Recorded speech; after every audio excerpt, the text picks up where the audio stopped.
Thanks a lot for joining us again. It's still TVC Breakfast, and it's time to talk about the power situation in the country.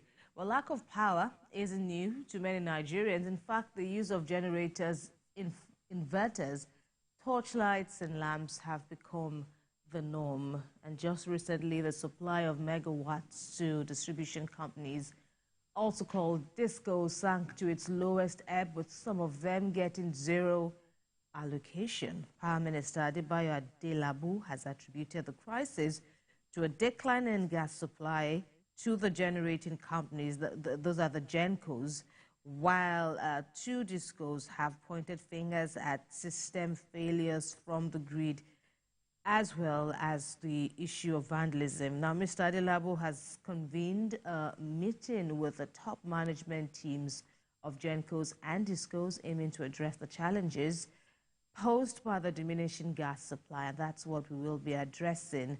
Joining us now via Zoom is Team Lead Platforms Africa, Adeola Yusuf. Good to see you again. And yes, this is a topic that has a long history on the show, especially with you. I wonder what your thoughts are on this cycle of grid failure. Okay, thank you so much. It's rather so unfortunate that almost always we talk about this system failure, and almost always we hear, the same circle of complaint, assurance, and all that. I call it a cycle because we'll leave this, and in the next, few months, we may still come back to this and still discuss this, and we keep having the same assurances from government officials. Remember, it's important that I, paint some pictures around this one that just happened. This is the first time we are recording the grid collapse in the year 2024. And it's happening less than 35 days into the year. So that will tell you how much of this we should expect.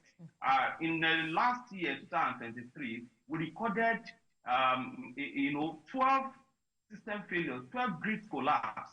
And if you want to put this on the average, it means per month, every month we were recording, a system failure. And we keep having this same issue. It's important that it still notes that because this has to do with, engineering, it may not be out of place to expect issues about failure. But when it becomes so rampant, when it becomes something that happens almost all the time, it became something that is worrisome. Remember that, we usually have issues about government officials talking about this because when the privatization of the power sector happened, over 10 years ago, in 2003, Friday, November 1st, 2003, the three strata in the value chain of the power sector, which is the generation, the transmission, and the distribution were touched. But particularly the generation, was touched, the distribution was touched. But all that we recorded in the distribution was, government assurances and promises to invest. For listeners and viewers to understand me properly, let me quickly paint a clearer picture. Before you go into your room and switch on, put on the switch that lights the bulb in your room, a lot of things must have happened. Three, strata, happen in that entire value chain. The first one is the generation, and as the name connotes, that is where the generation of electricity happen in gigawatts. And these generation companies, we have, majorly in Nigeria, two forms of power generation. We have the thermal, where the power is being generated through the gas. Then we have the hydro. Those are the two most popular in the country. But generally speaking, we have larger chunk of this power being generated from the gas. That's number one. Then number two, when immediately that power is generated, they cannot be used at that stage. You have to be channeled. You have to put through the transmission. And viewers, in Nigeria, you will see that that transmission line, there are the skeletal looking power lines spread across the country. And, they have that capacity to convey that power. I told you that the power is being generated in higher megawatts. It can be so injurious to, human, anytime we have direct contact with it. So it has to be on that transmission, and they will transport it to the substations. And this substation, they have to step it down, a bit before they will now take it from that substation to, the transformers that we have in our various. And by the time it gets to this transformer, it has gotten to the hands of the distribution. And the distribution are the ones that we all interface with. The distribution company, the DisCos, 11 of them spread across the country. So it's when it gets to the distribution that they can now take it from that transformer into our various room. At that stage, it has been stepped down, into the level that can be consumed by human beings. Now, what happened on February, on November 1st, 2003, was that the government, privatized the generation, which is the start, which is the beginning of that value chain, and privatize the distribution, still leaving the transmission, which is the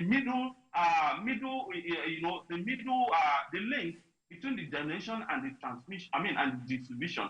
The government still left that in its armpit. Up till now, the government is still talking about, efforts to, privatize this or to invest in this. So most times, because we have privatized the generation, the capacity at the generation has improved tremendously. Because we have privatized the distribution, the capacity at the distribution has improved as well. But anytime the capacity at the generation, they generate and they want to put it into this national grid, because of lack of, fair investment and so many other factors, anytime overcapacity is put into this transmission, it collapses.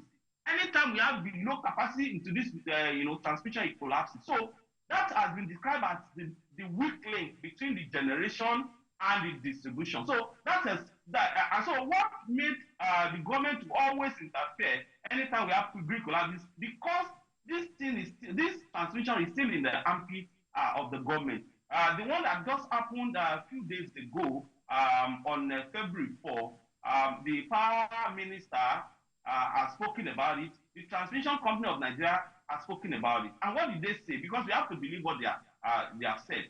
The transmission company of Nigeria blamed two things. The first one, they said that what was responsible for that was the tripping off of the Sapele substation and the Egbe substation.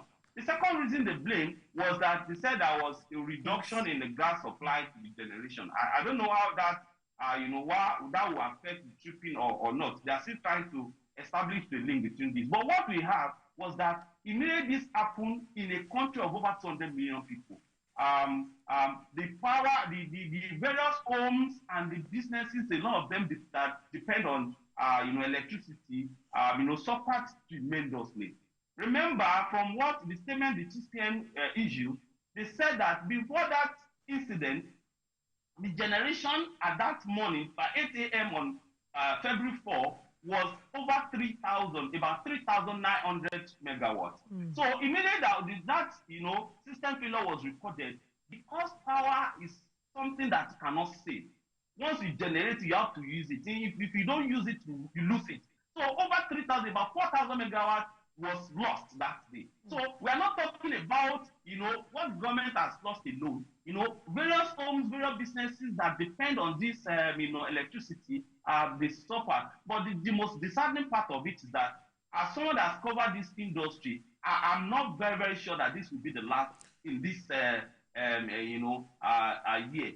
Because, like I said earlier, we recorded 12 incidences in 2023. And like we usually have, the promises and assurances, we are already having that as well. Whether this time around we should be more optimistic and more patriotic to believe that this will not happen, will be left for all Nigerians and viewers are, watching us. Well, that's right. So hearing one thing and believing is another thing. You also spoke to the fact that they said that gas constraints continue to impact the grid flexibility and stability. But what can we do to ensure that we have stable gas supply in order to power generating, sufficient gas supply to power generating stations. How crucial do you think this is for our grid stability?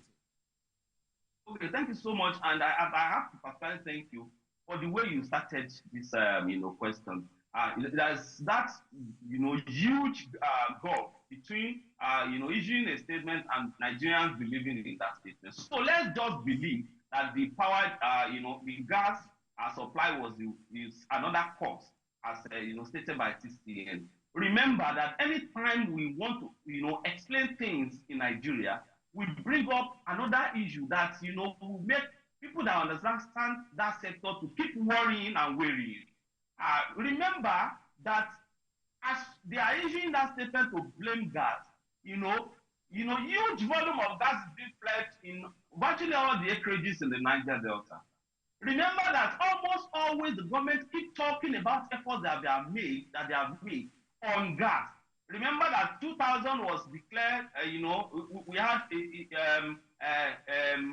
decade of gas declaration. Before that, we have a year of gas. Before that, we have a lot of, issues, a lot of plans and all that. Remember that, for a long time, we are having a minister sitting on gas as we speak. Because the administration of President Bola Ahmed Tinubu, in his effort to make sure that he sees to this gas issue, appointed a minister of state for petroleum resources, gas. You understand? So all these ones, are happening, and we still want to blame gas. We remember, we all understand that gas, requires a lot of investment, infrastructure, and all that. But I'm aware that a lot have been put in place. I think what ought to be done at this stage is to go back to the drawing board. Look at how the government keep blaming gas and keep assuring Nigerians that things will be done about this. And government as experience have shown has not been able to achieve all those, because if they achieve all those that they have highlighted, we won't keep still blaming the gas supply and gas constraint. Remember that at the end of that statement by TCN, when I read that statement, I kept wondering, because after blaming all those two things, they still said that, okay, they're still going to investigate. I don't know why you blame and later go back to investigate. You understand? So, but fact of the matter is that all those Dogo trench, all those grammar, Nigerians are less concerned about that grammar. What they want at this moment is that power, power grid to stop collapsing. Whether government wants to privatize it, sell a part of it to a private entity or private, concern is another thing. A lot of people have, clamored for that. But government should go to drawing board and be sincere with approach that they want to use to this. Even before, before talking about all this grid collapse and all that, Nigerians, over 50% of Nigerians are not connected to the grid.